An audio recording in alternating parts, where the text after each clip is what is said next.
नमस्कार जोहार, मैं विवेक कुमार। आप देख रहे हैं ओबीसी टाइम्स। समाजवादी पार्टी कार्यालय पे मौजूद हैं। पीछे आप देख सकते हैं लाल ड्रेस में समाजवादी पार्टी के कार्यकर्ता दिख रहे हैं। ये लाल रंग जो है क्रांति का प्रतीक है। अखिलेश यादव के साथ आज लोहिया वाहिनी की बैठक थी, जिसमें तमाम महत्वपूर्ण फैसले लिए गए। 2027 के चुनाव को लेकर के तमाम रणनीतियां तय की गई। बातचीत करेंगे, इनसे जानेंगे कि आखिर किस तरीके की रणनीति बनी है और 2027 के चुनाव को लेकर के इनकी क्या कुछ तैयारी है। आज जोश और जुनून देखने में समाजवादियों में कम नहीं लग रहा था। आज लग रहा था कि हाँ, वाकई में समाजवादी लोग हैं और सड़कों पे लगातार उतरने का काम भी करेंगे, क्योंकि जिस तरीके से लगातार समाजवादी पार्टी के राज्यसभा सांसद रामजीलाल सुमन पर हमले हो रहे हैं और प्रशासन की तरफ से कोई कार्रवाई नहीं की जा रही है, तो कहीं ना कहीं समाजवादी पार्टी के लोगों में काफी आक्रोश है। बातचीत करेंगे और जानेंगे इन्हीं से। आज आप लोगों की बैठक थी अखिलेश यादव के साथ, किस तरीके का माहौल लग रहा है? 2027 को लेकर के क्या कुछ रणनीतियां बनाई गई? आज तो हम लोगों की राष्ट्रीय अध्यक्ष श्री अखिलेश यादव जी के साथ लोहिया वाहिनी की राष्ट्रीय और प्रदेश कार्यकारिणी की मीटिंग संपन्न हुई। उसमें उन्होंने बताया कि जिस तरह से उत्तर प्रदेश की वर्तमान सरकार अपने स्वजातीय लोगों के दम पर, स्वजातीय अधिकारियों के दम पर जिस तरह से पीडीए के लोगों का शोषण कर रही है, जिस तरह से पीडीए के लोगों का दमन कर रही है, उससे मुक्ति दिलाते हुए और सबको संघर्षरत रहते हुए 2027 में समाजवादी पार्टी की सरकार लानी है। अच्छा, आवाज से कुछ जोश की कमी सी दिख रही है आप लोगों के अंदर, क्योंकि आज अखिलेश यादव के साथ आप लोगों की मीटिंग थी, तो कहीं ना कहीं जोश जो है वो दुगना हो जाना चाहिए। जोश तो दुगुना ही है। वो शब्दों के माध्यम से जोश दिखना चाहिए। भाषा में उच्च स्वर बोलने से थोड़े जोश दिखता है। हम लोग बहुत जोश में हैं और तमाम नौजवान साथी आप देख रहे हैं जो ये लाल शर्ट में घूम रहे हैं, इनके भीतर इतना जोश है। और अपने इंटरव्यू के दौरान तो अध्यक्ष जी ने कहा भी कि हमारे तो ये लाल शर्ट वाले और लाल वर्दी वाले लोगों को हमने अभी शांत किया है, रोक रखा है। तो इसके जोश का अंदाजा आप उनके बयान से लगा सकते हैं कि कितने जोश में ये लोग हैं। अच्छा, आप गीत वगैरह भी बड़ा अच्छा गाते हैं। भोजपुरी भाषी क्षेत्रों में आपके गीतों की काफी लोकप्रियता है, तो मैं चाहूंगा कि कुछ गीत सुनाएं आप, जिससे मतलब आपके लोगों में थोड़ा सा मतलब उत्साहवर्धन हो, हौसला आए। हाँ, गीत तो है। एक बता दे रहा हूँ, आज बड़ा शुभ अवसर है, लोहिया वाहिनी की मीटिंग भी है, उसके पदाधिकारी भी हैं। तो गीत ये है कि अरे लोहिया वाहिनी कोई है लानावा, अखिलेश जी के आई ससानावा हो लोगे, पीडीए के बड़ी संविधानावा, पीडीए को होई खूब सम्मानावा, अरे लोहिया वाहिनी कोई है लानावा, अरे पीडीए के आई ससानावा हो, संविधान को होई सम्मानावा।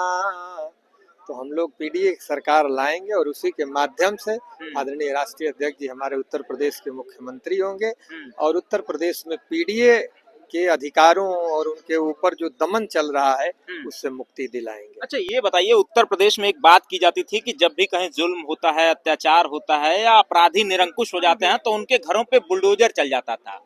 लेकिन फिलहाल विगत कुछ दिनों से देखा जा रहा है कि जिस तरीके से एक राज्यसभा सांसद के घर पे हमला होता है, उसके बाद उनका काफिला कल अलीगढ़ से गुजर रहा था, वहां उनके काफिले पे टायरों से हमला होता है, उसकी जिम्मेदारी करड़ी सेना लेती है। और करड़ी सेना के लोग कहते हैं कि किस्मत अच्छी थी, बच गया इस बार। इस तरीके के बात करते हैं, अखिलेश यादव को सीधे गोली मारने की धमकी देते हैं।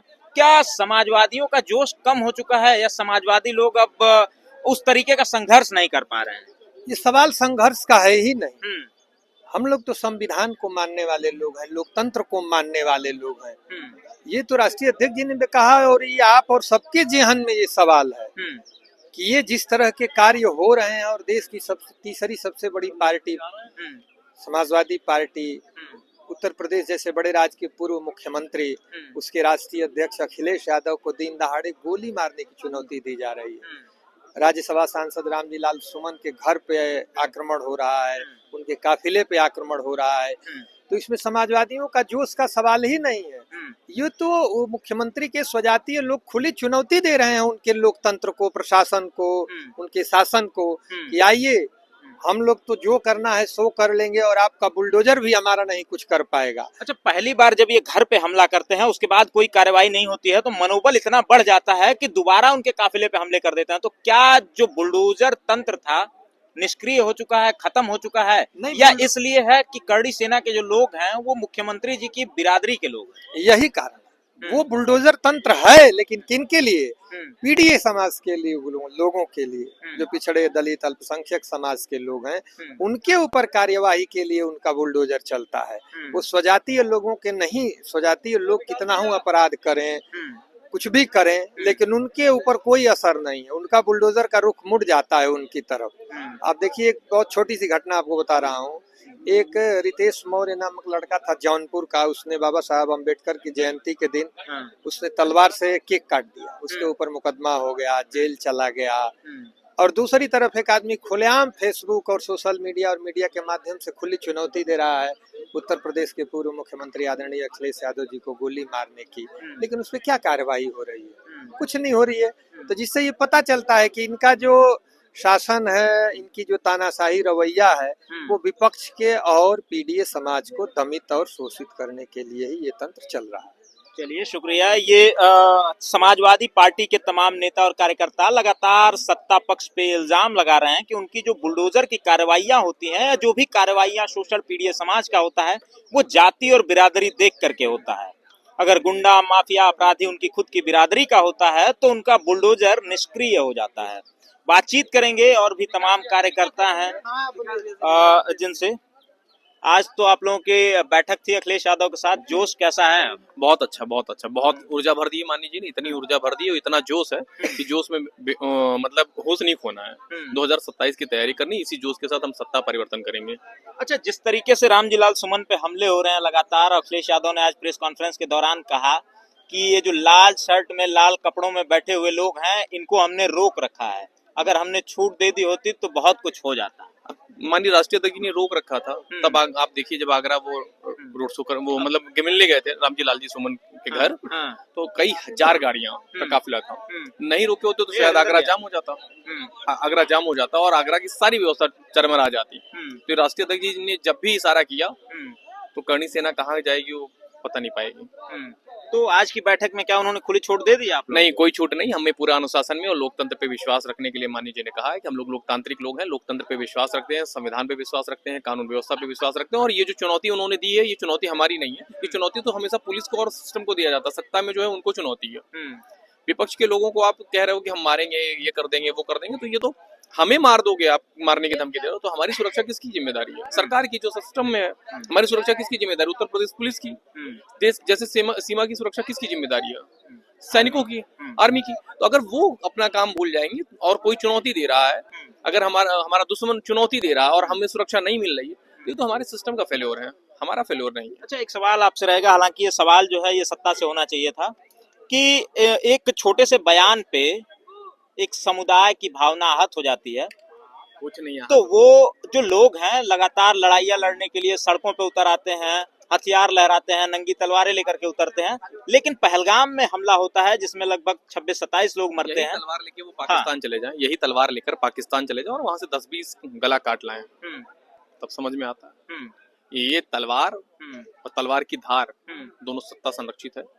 सत्ता जिसकी है वही गुंडा है, और ये तभी गुंडागर्दी करते हैं और ये तभी के गुंडे हैं जब इनको सत्ता का संरक्षण मिलता है। अदरवाइज ये गुंडा नाम की कोई चीज ही नहीं है और ये कोई सेना वेना नहीं है, सब फर्जी सेना है। जैसे मैं आपको बताऊं, जो मेरे राष्ट्रीय जी ने पहले भी बोला कि मतलब जर्मनी में हिटलर के पास जो ट्रूपर नाम की सेना थी, वो क्या उनकी सत्ता को बचा पाई? नहीं बचा पाई। सत्ता चूर हो गई और सरकार उनकी गिर गई। उसी तरह इनकी भी करनी सेना चटनी सेना हो जाएगी और वो इनकी सत्ता को नहीं बचा पाएंगे। वो जितना उपद्रव करेंगे हम उतना मजबूत होंगे और वो करें। हमारी शुभकामनाएं है उनको, करनी सेना को, कि वो और उपद्रव करें।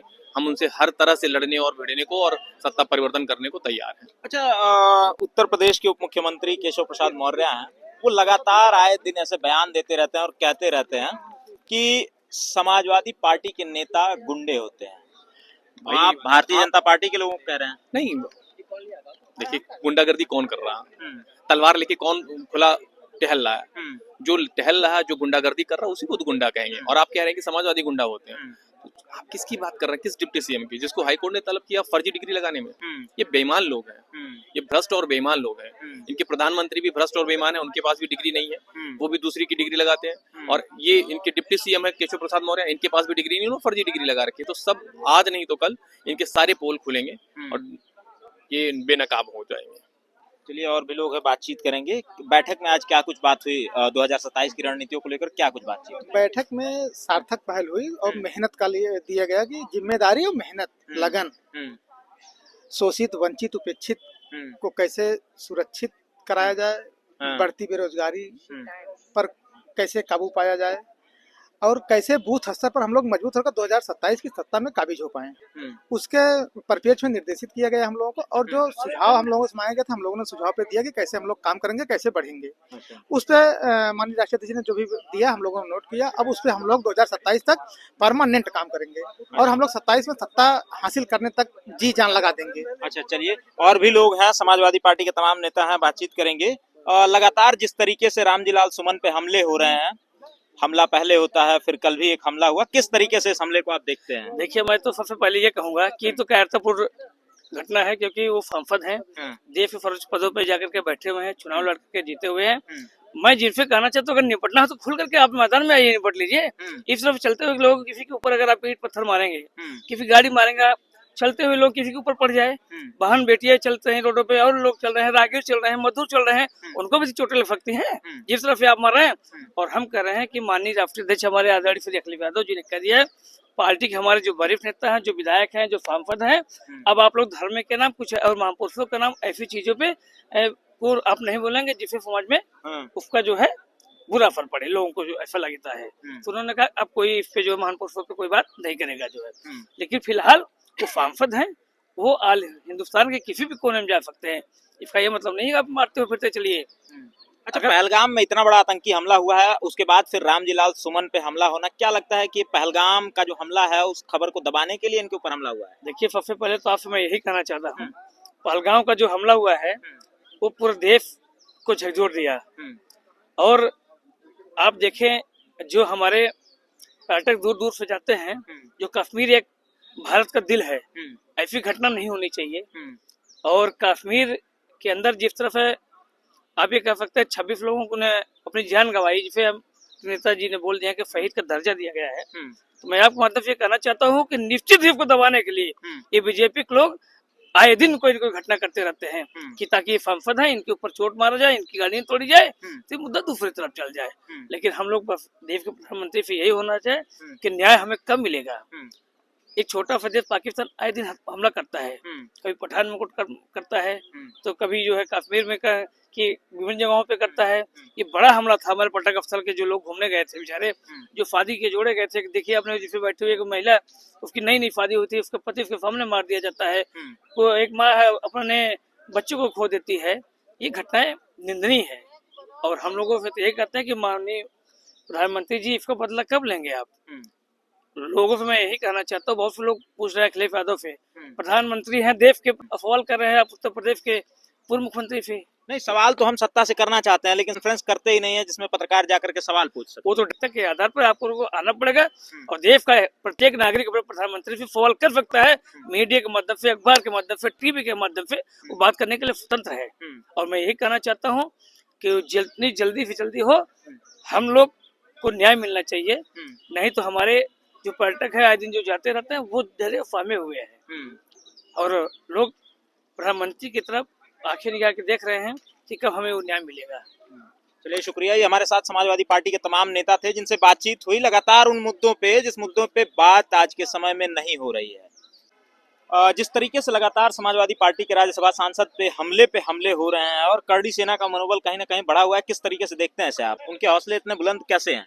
देखिए, इसका कहीं ना कहीं संरक्षण सीधे हम सरकार को मानते हैं। आप देखेंगे करणी सेना के किसी भी कार्यकर्ता को, जितने भी कार्यकर्ता हमला किए हैं राज्यसभा सांसद पे, लालजी राम सुमन जी पे, उसमें आप दिखाइए तो मुख्यमंत्री के स्वजाती लोगों ने उन पे हमला किया है। करड़ी सेना तो पूरा ठाकुरों की सेना है। तो वही देखिए ना कि जिसे आप मुख्यमंत्री को देखेंगे तो मुख्यमंत्री जैसे ठाकुर बिरादरी से आते हैं, विशेष वर्ग को एक छूट मिल गई है इस प्रदेश में, जैसे जिस तरीके से जिसके ऊपर हमला करना हो, जिसके ऊपर अराजकता करनी हो, लगातार एक वर्ग विशेष को ये छूट मिला हुआ है कि आप जाइए, जिसके ऊपर राज्यसभा सांसद हो उसके ऊपर हमला कर दीजिए, या कोई आम नागरिक हो उसके ऊपर हमला कर दीजिए। ये केवल विशेष वर्ग के एक लोग ही कर सकते हैं केवल। तो ये मुख्यमंत्री की तरफ से, मुख्यमंत्री के स्वजाती लोगों को ये छूट मिली हुई है किसी के ऊपर हमला कर देने की। अच्छा, अखिलेश यादव की तरफ से आप लोगों को क्या निर्देश मिला है? क्योंकि लगातार जिस तरह से समाजवादी पार्टी के नेताओं का दमन हो रहा है, शोषण हो रहा है, लगातार डराने धमकाने की कोशिश की जा रही है, तो अखिलेश यादव के साथ आज आप लोगों की बैठक थी, अखिलेश यादव ने क्या कुछ कहा? देखिए, अखिलेश यादव जी लगातार शुरू से ही लगातार पीडीए को लेकर के चल रहे हैं, और पीडीए में सारे लोग आते हैं, जो पीड़ित दुखित अपमानित लोग हैं वो भी आते हैं, जो पिछड़े दलित अल्पसंख्यक हैं वो भी आते हैं, सारे लोगों को लेकर के। और समाजवादी लोग और अखिलेश जी के सिपाही जितने हैं वो संविधान को मानने वाले लोग हैं, लोकतंत्र को मानने वाले लोग हैं। तो हमेशा कानून के दायरे में रह करके, कानून की चीजों को लेकर के, कानून के हिसाब से अपना काम करेंगे, और जिस भी भाषा में समझाना होगा कानून के भाषा में हम किसी को भी जवाब देने के लिए, चाहे सरकार हो, ये पूरी तरीके से जो हो रहा है ये सरकार का और प्रशासन का ये कहीं ना कहीं फेल्योर है, और उसके संरक्षण में ये सब चीजें हो रही है, और उसके उन चीजों के खिलाफ हम लोग कानून के दायरे में रह करके चीजों से लड़ेंगे।